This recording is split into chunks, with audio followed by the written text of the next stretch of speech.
آیت اللہ نخود کی اصفہانی جو کہ مشہد مقدس میں مولا امام رضا علیہ السلام کے حرم میں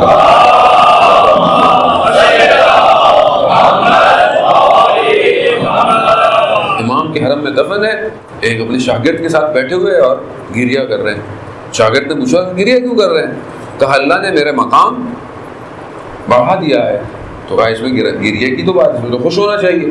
کہا میں گریہ اس لیے کر رہا ہوں جو مجھے اس سے پہلے مقام دیا تھا، اس میں جب کوئی میرے پاس پریشانی لے کر آتا تھا میں دعا کرتا تھا، اس کی پریشانی ہٹ جاتی تھی. لیکن اس مقام پہ مجھے آگے سمجھ میں آیا وہ اس کی پریشانی خدا کی طرف سے امتحان نہیں تھا، خدا کا فضل تھا اس کے اوپر، اور میں دعا کر کے اس فضل کو ہٹا دیتا تھا. ہمیں نہیں پتا ہم جس میں زندگی کو، جہاں ہماری کامیابی کی ڈیفینیشن بالکل ڈیفرنٹ ہے، وہاں ہماری مشکلات کی ڈیفینیشن بھی بالکل ڈیفرنٹ ہے. ہم جس کو مصیبتیں کہتے ہیں، ہم جس کو پریشانیاں کہتے ہیں زندگی میں، اصل وہ پریشانی نہیں ہے، وہ خدا ہمیں آزما رہا ہے. کیوں آزما رہا ہے؟ تاکہ دیکھے ان میں سے میرے اچھے بندے کون سے ہیں، یہ صبر کتنا کرتے ہیں، یہ تحمل کتنا کرتے ہیں، یہ شکر کتنا کرتے ہیں، اور یہ ان سب پریشانیوں میں میری طرف کتنے متوجہ ہیں. خدا یہ چاہتا ہے. اور خدا کو کیا پرابلم ہے مجھے آپ بتائیں؟ خدا کسی کو مثلا اولاد نہیں دیتا، خدا کسی کو روزگار میں تنگی پریشانی دیتا ہے. کیوں ہے؟ خدا کے لیے وہ خزانوں کی کمی ہے؟ نہیں ہے. خدا اصل میں یہ دیکھتا ہے کہ اس بندے کو اپنی طرف لانا کیسے ہے. اس پریشانی کو وہ پریشانی نہیں سمجھے گا، وہ پریشانی اس کے لیے ختم ہو جاتی ہے. کیونکہ پریشانی کا تعلق آپ کے احساسات سے ہے، درد کا تعلق کس سے؟ محسوسات سے.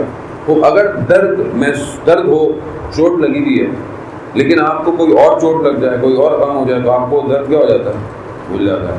جب آپ کو ایک پریشانی اور غم اور ایک چیز میں مبتلا ہوں اور آپ کو پتہ چل جائے کہ یہ غم اور مبتلا مجھے پروردگار کے قریب کر رہا ہے، تو وہ درد اور پریشانی ختم ہو جاتی ہے. وہ کیوں انسان پریشان ہوتا ہے، کیوں انسان بڑے بڑے اولیاء خدا کے جب مشکل آتی تھی، ان مشکلات کو وہ اللہ کی طرف بڑھنے کا وسیلہ سمجھتے تھے. علامہ طباطبائی جنہوں نے تفسیر المیزان لکھی، وہ کہتے ہیں کہ میں اپنے استاد آیت اللہ قاضی طباطبائی ان کے ساتھ تھا. مجھے پیسے چاہیے تھے کہ میں واپس جاؤں نجف سے. میرے پاس پیسے نہیں تھے تو میں نے کہا اپنے استاد کے پاس جاتا ہوں، کچھ قرض لے لیتا ہوں. پھر میں اپنے استاد کے پاس گیا تو اسی وقت ان کا بچہ آیا اور اس نے کچھ کھانے کے لیے، کچھ چیز لینے کے لیے پیسے مانگے. تو انہوں نے دونوں ہاتھ اپنی جیب میں ڈالے اور باہر نکالا اور کہا میرے پاس کچھ نہیں ہے بیٹا جو میں تمہیں دوں اس کے لیے. ہاں اتنے بڑے عالم تھے، جھوٹ بھی نہیں بول رہے تھے کہ نہیں ہے بچے کو نہیں، جیسے ہم کہتے ہیں نہیں ہے پیسے ہوتے ہیں، لیکن ہم بچوں کو یہ نہیں کہیں، جھوٹ نہ بولے بچوں سے پیسے نہیں ہیں. بیٹا یہ ابھی آپ کے لیے مناسب نہیں ہے، یہ میں آپ کو دلا نہیں سکتا. ہم بعض اوقات چھوٹی چھوٹی باتوں میں جھوٹ بول رہے ہوتے ہیں اپنے بچوں سے.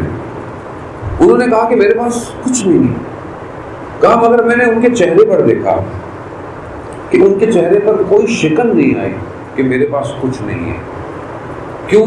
کیونکہ وہ خدا کی طرف سے اس بات کو اپنا فضل و کرم سمجھتے تھے خدا کا، کہ خدا نے اگر نہیں دیا خدا بہتر جانتا اس کو دینا کا. یہ کمال کیسے اطمینان حاصل کرے؟ وہ تب حاصل کر سکتا ہے جب وہ اپنے آپ کو اس وجود کے آگے دیکھے وہ ہے کیا. انتم الفقراء الی اللہ، تم سب محتاج ہو، فقیر ہو. کس کے آگے؟ اس کے آگے، اللہ کے آگے. وہ بھی غنی ہے، وہ بے نیاز ہے، اس کو کسی کی ضرورت نہیں ہے، اور ہم سب کو اس کی ضرورت ہے. لیکن وہ کہاں ہے زندگی میں؟ ہم کتنا اس کو یاد کرتے ہیں، اس کا ذکر کتنا کرتے ہیں. ذکر نور حضرت موسیٰ حدیث سنانی ہے اور پھر مجھے کچھ حصہ آپ کی خدمت میں. حضرت موسیٰ پروردگار نے کہا تم میرے لیے کیا کرتے ہو؟ کہا میں آپ کے لیے نماز پڑھتا ہوں، میں فلانا کام کرتا ہوں، میں فلانا کام کرتا ہوں، میں یہ کرتا ہوں. پروردگار نے حضرت موسیٰ تم نماز پڑھتے ہو، نماز تو دین ہے، دین ہے، نماز پڑھو گے تو دیندار رہو گے، میرے لیے تھوڑی پڑھ رہے ہو. فلانا کام کرتے ہو تو یہ تو تمہارے اپنے لیے کر رہے ہو، روزے رکھتے ہو تو تم جہنم کی آگ سے بچ رہے ہو، فلانا کام کرتے ہو تو تم فلانے لیے. میرے لیے کیا ہے؟ یہ تو سب تم اپنے لیے کر رہے ہو. آپ بولے ہم تو نماز پڑھتے ہیں، نماز تو واجب ہے، نماز تو آپ پڑھیں گے تو کوئی ثواب تھوڑی ملے گا. اور گھبرا کے بولے مولانا ایک ہی تو چیز کرتے ہیں وہ بھی نہیں ملے گا تو پھر کیا ملے گا؟ ہاں بھائی واجب ادا کرنے میں کوئی ثواب تھوڑی ہے، واجب ترک کرنے میں گناہ ضرور ہے. واجب ہے سانس لینا کیا ہے؟ واجب ہے، نہیں لیں گے کیا ہوگا؟ مر جائیں گے. ایسی ہی ہے نماز تو واجب ہے، یہ تو آپ نہیں پڑھیں تو گناہ ہے، پڑھنے تو کوئی ثواب نہیں ہے. تو اب کیا ہے ایسا زندگی میں جسے کہیں پروردگار تیرے لیے ہے؟ نماز تو بعد اوقات میں تو جیسے اپنی عادت سے پڑھتا ہوں، چھوٹ جائے تو پریشان ہو جاتا ہوں، پڑھی نہیں، پڑھنی ہے، اور پڑھتا بھی ہوں تو کیسے پڑھتا ہوں، اللہ اکبر کرتا ہوں اور پتہ نہیں کیا کیا کرتا ہوں، رکعتیں بھی بھول جاتا ہے آدمی، بعد سجدے بھول جاتا ہے۔ اس لیے کہتے ہیں جماعت سے انسان کو نماز پڑھنی چاہیے، کم از کم مولانا کی تو نماز قبول ہوگی، باقی اس چکر میں سب کی ہو جائے گی قبول۔ یہ ضروری ہے کہ انسان بہرحال، اب میری تو نماز ہی ایسی ہے، میں اللہ اکبر کرتا ہوں، پوری دنیا کے معاملات آنا شروع ہو جاتے ہیں نماز کے اندر، پھر نماز ختم ہو جاتی ہے۔ تو میں خدا کے لیے کیا کر رہا ہوں، اور میں وہ نماز کیسے پڑھوں جو واقعاً اس طرح ہو، ایسی پتہ نہیں ہونا ہو۔ ایک سجدہ اگر آدمی، معصوم کا قول، اگر ایک سجدہ آدمی ویسا کر لے جیسا خدا چاہتا ہے، وہ ایک سجدہ ہی اس کی زندگی کافی ہے۔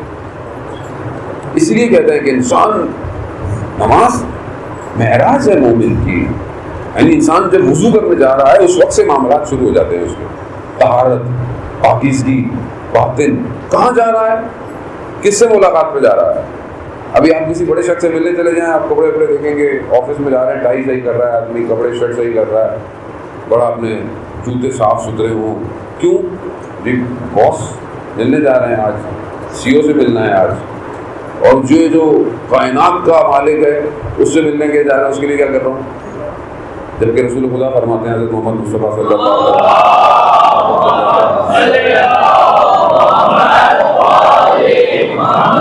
رسول خدا فرماتے ہیں جب خوب نماز پڑھو، لباس اچھا پہنو، خوشبو لگاؤ، کنگھی کرو، یہ سارے کام کر کے جاؤ، پڑھ لی تو ٹھیک ہے، ایسی ٹھیک ہے۔ ملاقات کہاں ہے؟ ملاقات، گفتگو کہاں ہے پروردگار سے؟ میری زندگی میں خدا کہاں ہے؟ کربلا میں اور کیا تھا جو ہم ڈھونڈ رہے ہیں؟ کربلا میں کیا ہے؟ کیا ایسی چیز ہے جسے امام حسین جس کے لیے سب کچھ قربان کر رہے ہیں؟ کیا ہے کربلا میں؟ مالک کے سوا کربلا میں اور ہے کیا؟ اس لا الہ الا اللہ کو بچایا ہے حسین نے۔ یہ لا الہ الا اللہ میری زندگی میں کہاں ہے؟ یہ میری ذمہ داری ہے۔ جانے وہ مجلس ہمیں اسی طرح متوجہ کرتی ہے، مجلس ہمیں پروردگار کی طرف لے کے جانے کے لیے ہے۔ کیوں؟ کیونکہ امام حسین پورے کاروان کو کربلا لے کر پہنچے اس لیے ہیں کہ تا قیامت تک کی بشریت کو جب بھی کسی نظام یزیدیت کا یا کوئی بھی نفس انسانی بھی گمراہ کریں گے کہ حسینیت اس شخص کو بچا کر خدا کی طرف لے جائے گی۔ الہی نظام ہے، الہی نظام کی طرف متوجہ ہونا ہے۔ جب خدا ہی نہیں ہو میری زندگی میں تو میں خدا کے نظام کو کیسے لے کر آؤں گا؟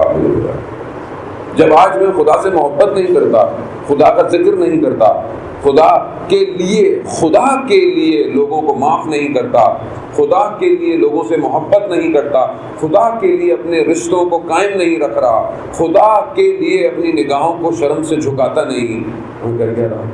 جب مجھ سے یہی نہیں ہو رہا اور میں پھر یہ انتظار کر رہا ہوں کہ وہ خدا کا آخری بندہ جو پردے کے اندر ہے وہ آئے گا اور وہ خدا کے نظام کو حاکم کرے گا، کیسے کرے گا؟ جب آج میری زندگی میں نظام نہیں ہے خدا کا تو میں کل اس نظام کے لیے کام کیسے کروں گا جو اللہ کا نظام ہوگا؟ پہلی چیز ہی معرفت پروردگار ہے، تو جس پروردگار کے لیے امام حسین نے سب کچھ کیا، اور امام حسین نے پوری دنیا کو یہی تو بتایا، بشریت کو، کہ دیکھو وہ اتنی عظیم ہستی ہے،